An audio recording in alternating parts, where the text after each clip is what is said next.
हरे कृष्णा कृष्णा कृष्णा हरे हरे, हरे राम राम राम हरे हरे।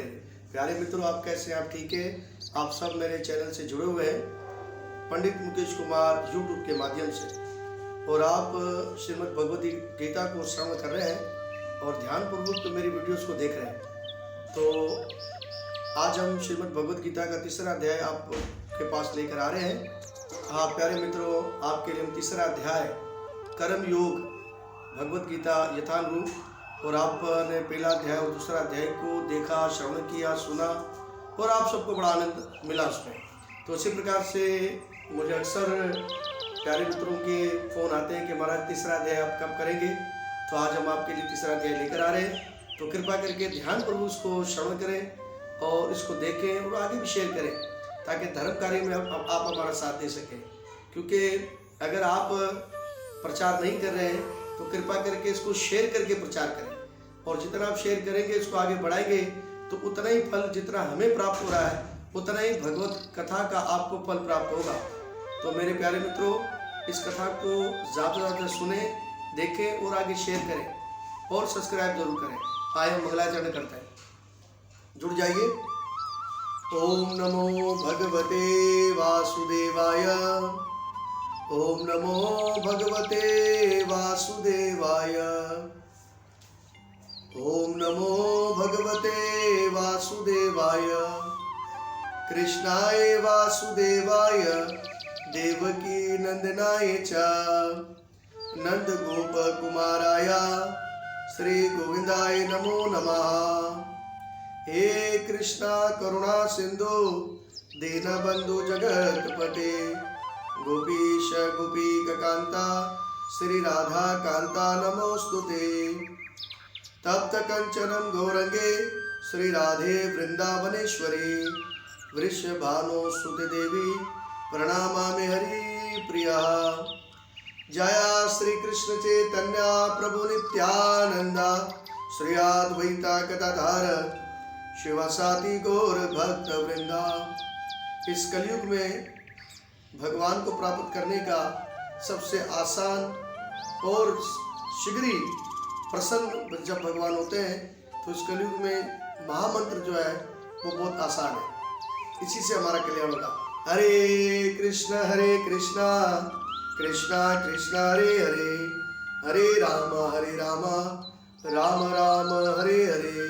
जय श्री कृष्णा, जय गुरु नवल साहब की जय हो।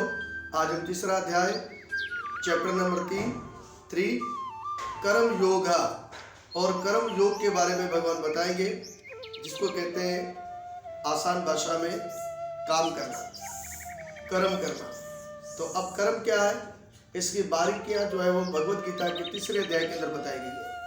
अगर आप इसको समझ जाएंगे तो जीवन आपका सुखी हो जाएगा, और एक लम्हे के लिए भी मनुष्य बिना कर्म के नहीं रह सकता। उसको तो कर्म करना ही पड़ेगा अपने जीवन को जिंदा रखने के लिए, चाहे वो अच्छा कर्म करे चाहे वो बुरा कर्म करे।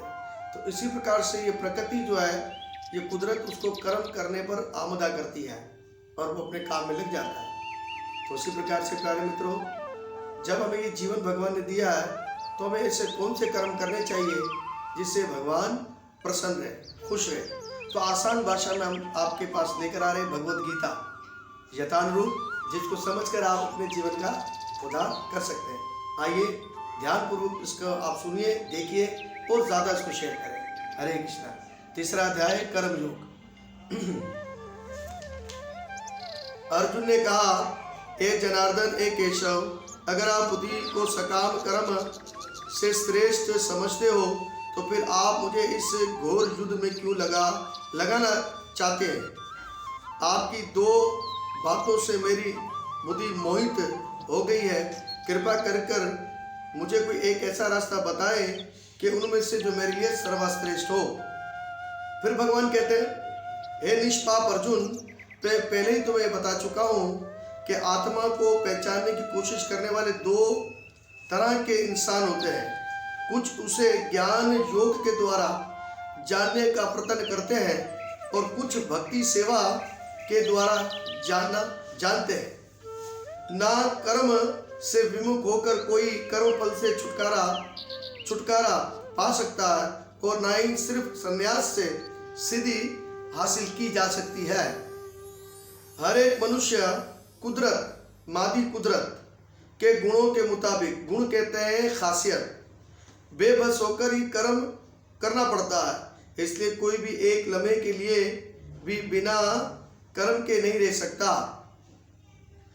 जो कर्म इंद्रियों को तो काबू करता है। अब हमारी 10 इंद्रियां बताएगी शरीर की, जिसमें 5 इंद्रियां जो होती है वो कर्म करती है, और 5 इंद्रियों से हमें जो ज्ञान की प्राप्ति होती है, जिसमें कर्म इंद्रियों में हाथ, पाँव, आँख, नाक और कान को काबू तो करता है, लेकिन जिसका मन इंद्रिय विषयों यानी के हवास के महसूसास का चिंतन करता रहता है, वे निश्चित रूप से अपने आप को धोखा देता है, वे मिथ्याचारी बताया गया है। दूसरा तरफ अगर कोई एक सच्चा मनुष्य अपनी इंद्रियों को तो वश में करता है, लेकिन साथ साथ अपने मन को भी वश में रखता है, तो वो महान तरीन भक्त बताया गया है। कर्म ना करने के बजाय कर्म करना बेहतर है। कोई भी कर्म किए बिना अपने मादी शरीर जिस्म को बरकरार नहीं रख सकता। अब कर्म करना किसके लिए चाहिए, ये ज्ञान की बात है, इसको ध्यानपूर्वक सुने, क्योंकि हम इतना डीप आपको नहीं समझा सकते। ये उर्दू भाषा के अंदर है, और जो श्लोक जो बताए गए वो हम आप तक पहुंचा रहे हैं। किसके लिए कर्म करना चाहिए? श्री विष्णु के लिए यज्ञ रूप में कर्म करना चाहिए। अगर हम भगवान के प्रति कर्म नहीं करेंगे, जो हम कर्म करते हैं उसके अंदर बंधन पड़ जाएगा, हम बंधन में, माया में गिर जाएंगे। इसलिए हमको बंधन से मुक्त होने के लिए भगवान श्री कृष्ण के लिए कर्म करना पड़ेगा, उसके लिए कर्म करना पड़ेगा। सृष्टि के जब सृष्टि का जो शुरुआत हुई, तो तमाम प्राणियों के स्वामी ब्रह्मा जी ने श्री विष्णु के लिए यज्ञ के साथ मनुष्य और देवताओं की नस्लों को रचा। उनसे कहा कि तुम इस यज्ञ से सुखी रहो, क्योंकि इसके करने से तुम्हें सुख से रहने और मुक्ति प्राप्त करने के लिए सारी चीजें उपलब्ध होगी, हासिल होगी। यज्ञों के द्वारा खुश होकर देवता तुम्हें भी प्रसन्न करेंगे, और इस तरह मनुष्य और देवताओं के सी योग से, इश्तराक से सबको खुशी प्राप्त होगी। जीवन के मुख्य जरूरत को पूरा करने वाले मुक्ति देवता यज्ञ की तकमील पर खुश होकर तुम्हारी सारी मनोकामना संपूर्ण करेंगे। लेकिन जो उन उपहारों का अर्थ होता नेमतों को देवताओं को अर्पित किए बिना भोगता है, वे यकीनन तौर पर चोर है। भगवान के भक्त सभी प्रकार के पापों से मुक्त हो जाते हैं, क्योंकि वे यज्ञ में अर्पित किए भोजन को ही खाते हैं। जो लोग अपने इंद्र सुख, नफ्सियाती खुशी के लिए भोजन बनाते हैं, वे यकीनन तौर पर पाप खाते हैं। इसलिए हमको हमेशा भगवान को भोग लगा के खाना चाहिए। जब हम भगवान को भोग लगा के खाते हैं, तो उस अन्न के अंदर, उस फ्रूट के अंदर, उस वस्तु के अंदर पाप का वास समाप्त हो जाता है, और जब हम खाते हैं तो वो हमारे लिए प्रसाद बनता है, और भगवान की दया हम पर पहुँचती है। तमाम जीव जानदार अनाज पर आश्रित होते हैं, जो वर्षा से उत्पन्न होती है। वर्षा यज्ञ करने से होती है। यज्ञ हमारे मुकर्रर फराइज और नियतों से होते हैं। जैसे आपकी नियतें होगी, वैसे ही आपकी पूजाएं होंगी। तो नियतें अगर आपकी ठीक होंगी, तो पूजाएं भी आपकी ठीक होंगी। तो इसी प्रकार से प्यारे मित्रों, हमेशा अपनी नियतों को साफ रखो। जब आप अपनी नियतों को, अपनी आदतों को साफ रखेंगे, तो आपकी तमाम जितनी भी एक्टिविटी है वो शुद्ध हो जाएगी। वेदों में नियमित कर्मों का जिक्र है। ये वेद साक्षात श्री भगवान से ही प्रकट होते हैं। तो वेद की हम बातें करते हैं, तो वेद स्वयं परमात्मा से ही प्रकट होते हैं, और हमें वेद के अनुसार अपने जीवन को गुजारना चाहिए। हे अर्जुन, जब मनुष्य जीवन में इस तरह वेदों के द्वारा कायम यज्ञ चक्र का पालन नहीं करता, तो निश्चित ही वे गुनाह जिंदगी गुजारता है। तो उसकी जिंदगी का कोई मकसद नहीं, बेकार है, और वो वेद के मुताबिक नहीं चलता। अगर वेद शास्त्र के मुताबिक हम अपने जीवन को चलाएंगे, तो जीवन में हम कभी दुखी नहीं होंगे। आज संसार में दुखी होने का कारण यही है कि हम अपने मर्जी से अपने जीवन को चलाते हैं। इसके बिना हम जो है वो दुखी हो जाते हैं। लेकिन जो इंसान आत्मा में आनंद लेता है, और जिसका जीवन आत्मा शास्त्रकार से भरा हुआ है, इसको कहते हैं इरफान खुदी, अपने अंदर ही वो सब कुछ देखता है, अपने अंदर ही अनुभव करता है, उससे भरा हुआ है। जो अपने ही पूरी तरह संतोष रहता है, उसके लिए कुछ करते हुए नहीं है। स्वरूप ज्ञानी के लिए ना तो अपने कर्मों को करने की जरूरत रह जाती है, न ही ऐसा कर्म करने की कोई सबब ही रह जाता है। उसे किसी दूसरे जीव पर निर्भय की आवश्यकता नहीं है, और वो भगवान को अपना निर्भय बनाता है और भगवान से ही मांगता है कि भगवान आप जो देंगे उसी से मैं चलूंगा जीवन के अंदर। इसलिए फल की ख्वाहिश रखे बगैर कर्म को फर्ज जान के करना चाहिए, और ये समझना चाहिए कर्म जो मैं कर रहा हूँ ये मेरे पे कर्तव्य है, और कर्तव्य का अर्थ है फर्ज है, और जो फर्ज को सही तरह से करेगा वो जीवन में सुखी रहेगा, जो अपने फर्ज को भूल जाएगा वो दुखी हो जाएगा। अब ये आपके ऊपर है कि आप अपने फर्ज की अदायगी कैसे करते हैं। जनक जैसे राजाओं ने सिर्फ नियमित कर्मों की अंजामदही से ही सिद्धि को प्राप्त कर लिया, और इसलिए आम लोगों को शिक्षा देने के लिए तुम्हें अपना कर्म करना चाहिए। जनक जैसे राजाओं ने भी प्रजा का पालन किया, अपने सिस्टम को चलाया, बीवी घर गृहस्थी और भाइयों को, मित्रों को, बंधुओं को, प्रजाओं को सबको साथ लेकर चले, लेकिन साथ साथ अपने फर्ज और कर्तव्य वेदों के मुताबिक गुजारा, जिससे उनका आज विश्व के अंदर नाम है।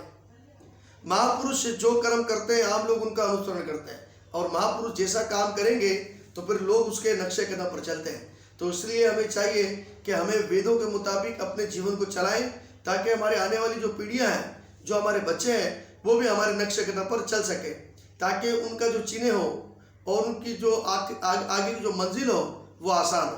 तो इसलिए हमें ये हमारा कर्तव्य होना चाहिए कि हम अपने बच्चों को सही शिक्षा तक पहुंचा दें। तो इसी प्रकार से परता पुत्र तीन लोकों में मेरे लिए कोई कर्म नहीं है, इसके लिए बावजूद भी परमात्मा कहते हैं कि मैं आता हूँ, अपना कार्य करता हूँ और इसके बाद मैं चला जाता हूँ। किसके लिए? हमें शिक्षा देने के लिए आते हैं भगवान। अगर भगवान हमें शिक्षा देने के लिए नहीं आएंगे तो फिर संसार चलेगा नहीं। इसलिए भगवान का आना जो होता है वो दिव्य होता है, वो रूहानी होता है, और भगवान का कर्म करना भी दिव्य और रूहानी होता है। जो इस रहस्य को समझ लेता है वो जन्म और मरण के चक्कर से छुट जाता है। जय श्री कृष्णा। क्योंकि अगर मैं नियमित कर्मों को पूरी तवज्जो से ना दूंगा तो ये निश्चित से सारे मनुष्य मेरी राह अपना लेंगे। अगर मैं नियमित कर्म अंजाम ना दूं तो ये सारी कायनात बर्बाद हो जाएगी, तब मैं वर्ण संकरण कारण बनने का दोषी हो जाऊंगा। इस तरह तमाम जीवों की शांति को नष्ट कर दूंगा। जिस तरह ज्ञानी लोग फल की ख्वाहिश की खातिर कार्य करते हैं, उसी तरह विद्वान ज्ञानियों को चाहिए कि वे लोगों को ऊंचे रास्ते पर ले जाने के लिए अनासिक रहकर कार्य करें। ज्ञानी लोगों को चाहिए कि वे सकाम कर्मों की ख्वाहिश वाले में लगे अज्ञानी पुरुषों को कर्म करने से रोके नहीं, जिसके उनके मन बेचैन न हो, बल्कि भक्ति भाव से कार्य करते हुए वे इन्हें सभी तरह के कार्यों में लगा दे, ताकि वे अपने कर्म सही तरह से कर सके। जीव आत्मा अहंकार के ज़ेर असर उलझकर अपने आप को समझ बैठती है कि मैं करने वाला हूँ। बोलता कि मैंने किया है, मेरी ताकत है, मेरा सब कुछ है, क्योंकि उसके ये अंधकार होता है और उसकी ये भूल होती है, जिसकी बिना से वो अपने आप को समझ बैठता है कि मैं ही ताकतवर हूँ और मेरे अंदर ही शक्ति है। जैसे ही वो प्रकृति की शक्तियाँ खत्म होने लगती है तो फिर उसको पता लग जाता है कि मैं कुछ भी नहीं होगी। तो इसी प्रकार से ये झूठी अना है। कौन सी अना है? झूठी अना। और कार्यों को करने वाला समझ बैठती है, जबकि हकीकत तो वह है ये कुदरत के 3 गुणों के मुताबिक ही होगा। ये प्रकृति इसको चलाएगी। हे महाभाव, भक्ति भाव वाले कर्म और सकाम कर्म के भेद को अच्छी तरह जानते हुए जो परम सत्य को जानने वाला है, वे कभी भी अपने आप को इंद्रियों और इंद्र त्रुपति में नहीं लगाएगा। और जिसको सत्य के बारे में ज्ञान हो गया तो फिर वो अपने आप को कभी ना इंद्रियों में ना इंद्रिय के विषयों में लगाएगा, वो उससे दूर हो जाएगा। इसलिए जब वो भक्ति करेगा तो भक्ति में पहला स्टेप है कुर्बानी। आपको कुर्बानी देनी पड़ेगी। जब तक आप दोनों हाथ में लड्डू रखेंगे तो भगवान आपको नहीं मिलेंगे। आप संसार का भी मजा लेते रहो और बोले भगवान की भक्ति भी करते रहो, ऐसा नहीं होगा। आपको एक ही काम करना पड़ेगा। तो इसी प्रकार से जब आप भगवान की भक्त बन जाएंगे तो आपके मन से खुद ब खुद इंद्र त्रुपति खत्म हो जाएगी, आपकी आशाएं खत्म हो जाएगी। तो माया के गुणों में उलझे हुए अज्ञानी पुरुष लोग पूरी तरह भौतिक कर्मों में मसरूफ होते हुए लगाव में फंस जाते हैं, और उनके ये कार्य ज्ञान भाव की वजह से निचले दर्जे के होते हैं। लेकिन ज्ञानियों को चाहिए कि इन्हें परेशान ना करें।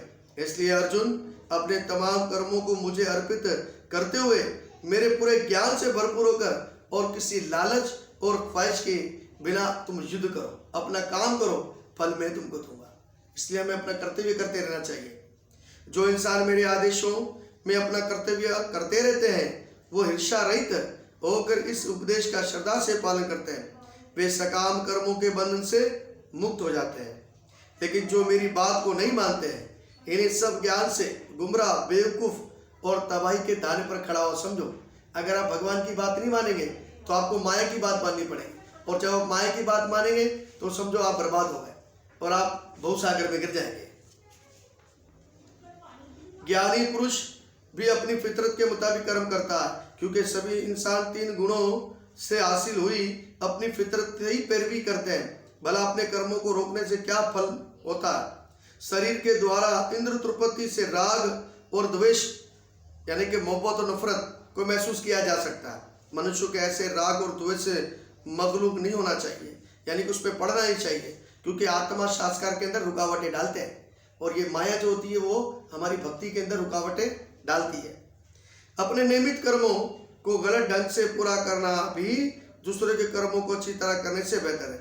दूसरों के कर्म में लगे रहने के बजाय अपने कर्म को अदा करते हुए मरना ही बेहतर है, क्योंकि दूसरों के कर्मों की जिम्मेदारी अपने सर लेना बड़ा खतरनाक है।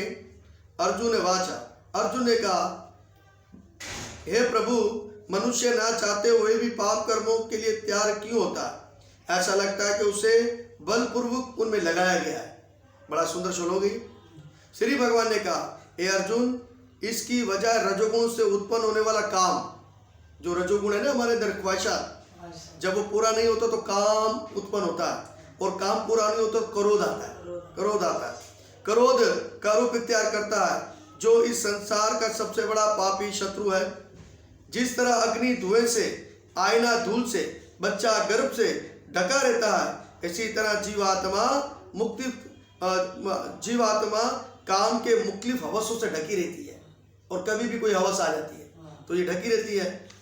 तो इसलिए कहते हैं, मन मरे ममता मरे, मर मर जाए शरीर, आशा तृष्णा कभी ना मरे, कह के दास करे।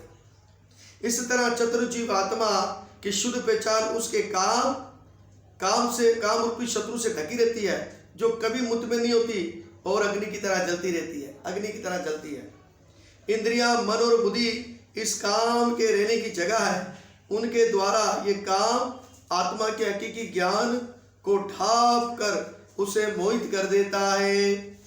इसलिए भरतवंशियों में श्रेष्ठ अर्जुन, सबसे पहले इंद्रियों को काबू करके तमाम गुनाह की इस अलामत हवस को रोको और काबू करो, और ज्ञान आत्म शास्त्रकार के इस विनाश करने वाले को खत्म करो। कर्म करने वाली इंद्रियां जड़ से बेहतर है। जड़ कहते हैं बेजान मादा, बेजान वस्तु बेहतर। मन इंद्रियों से बढ़कर है, बुद्धि मन से आला है, और आत्मा बुद्धि से बढ़कर है।